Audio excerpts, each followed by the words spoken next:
Halo semuanya, nama saya Talisa Kristiana Susilo dari Universitas Ciputra, Angkatan 2021. Nama saya Aureli Darwin Marco, mahasiswa IBM Arsi Universitas Ciputra Surabaya, Angkatan 2021. Nama saya Angelin Hartono dari Universitas Katolik Widya Mandala Surabaya, Angkatan 2021. Nama saya Gabriela Tanahya dari Universitas Ciputra, Angkatan 2021. Saya Kalista Evangeline dari Universitas Ciputra Surabaya. Pada kesempatan kali ini kami akan bersama-sama membahas tentang perjalanan hidup Raden Saugaleing, seorang adipati kota Surabaya yang jujur, gagah, dan juga berani. Kisah kehadiran dan kehidupan Raden Saugali bermula dari pertemuan ayah dan ibunya yang diperkirakan terjadi pada pertengahan tahun 1686 di tengah pemburuan. Adipati Surabaya Raden Mas Jawegrono bersama penasehatnya Arfa Sudi Reja tanpa disengaja bertemu dengan seorang gadis bernama Roro Bengko. Gadis ini merupakan putri dari kepala desa Lidah Wetan yang bernama Wangsadrana. Setelah 4 tahun menduda dan hidup bersama kelima putranya, hati Jagregono bergelora dan terpanah melihat kecantikan Roro Bengko. Kemudian ia memutuskan untuk menikahi dengannya. Setelah menikah, Roro Blengo mendapat gelar kehormatan Raden Ayu Dewi Sangkrah. Sang adipati tidak membawanya ke kadipaten dan menyempatkan diri untuk selalu mengunjungi istrinya di rumah kepala desa. Kasih sayang antar kedua insan ini akhirnya membuahkan kehamilan Dewi Sangkrah. Namun karena kesibukan di kadipaten, Jayengrono semakin jarang ke Lidah Wetan.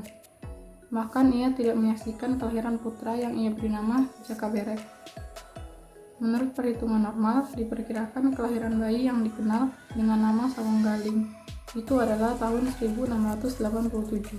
Di zaman itu, keadaan dan situasi yang sibuk membuat Jayenggrono tidak sempat lagi untuk mendatangi istrinya. Hari berganti hari, Jakaberek mulai masuk dalam usia remaja. Ia mulai penasaran akan keberadaan ayah kandungnya.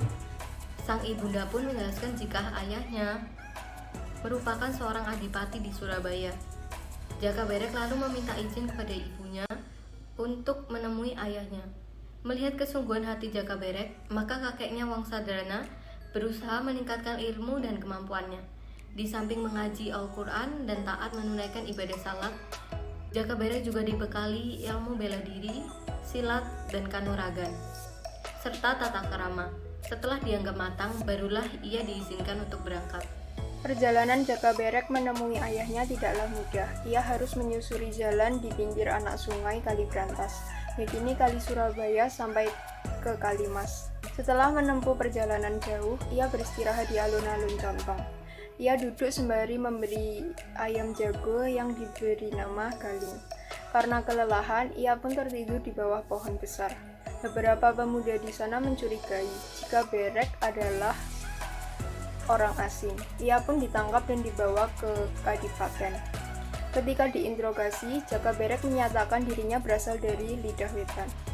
Kakeknya Wangsardana, ibunya Roro Blengo, dan ia datang untuk mencari ayahnya di kadipaten.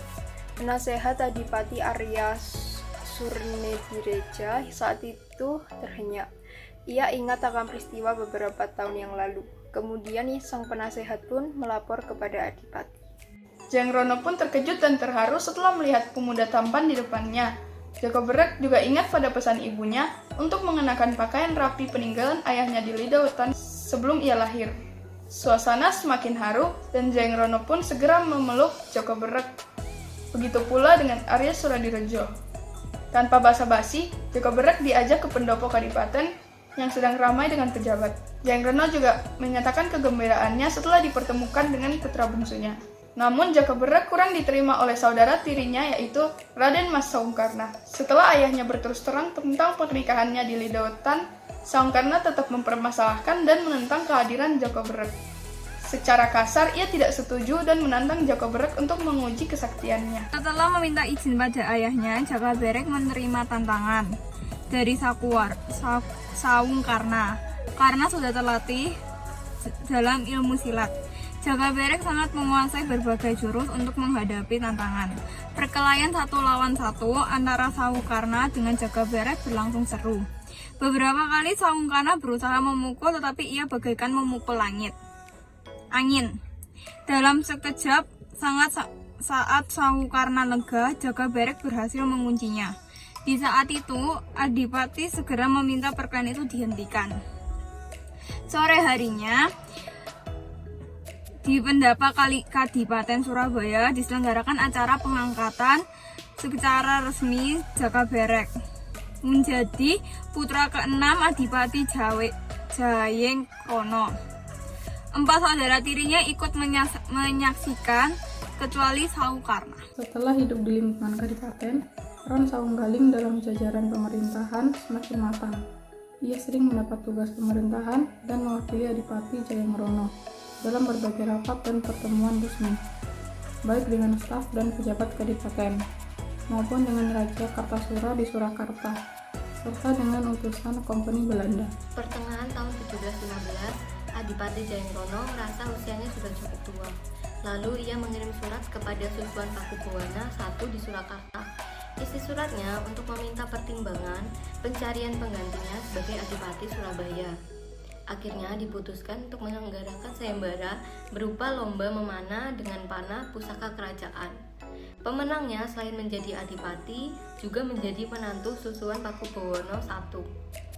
Lomba diadakan tanggal 17 Agustus 1715 tanpa disangka dari 30 peserta yang ada dan mengikuti lomba tersebut, hanya satu yang memenangkan lomba tersebut, yaitu Saunggaling.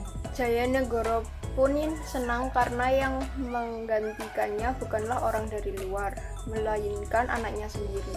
Raden Mas Suwinggaling kemudian dinobatkan menjadi Adipati Surabaya, menggantikan ayahnya Raden Mas Jayanegara. Setelah upacara profesi pengukuhan itu, Raden Mas Suwinggaling mempersiapkan diri untuk mengikuti upacara sakral berikutnya, yaitu pernikahan dengan Bandera Radenayu Pambayun, putri bungsu penguasa keraton Kartasura. Sekian perjalanan hidup dari Raden Mas Saunggaling yang dapat kami sampaikan. Mohon maaf jika selama penyampaian terdapat kesalahan baik dari materi, kata-kata, ataupun pengucapan. Sekian dari tim 293, terima kasih.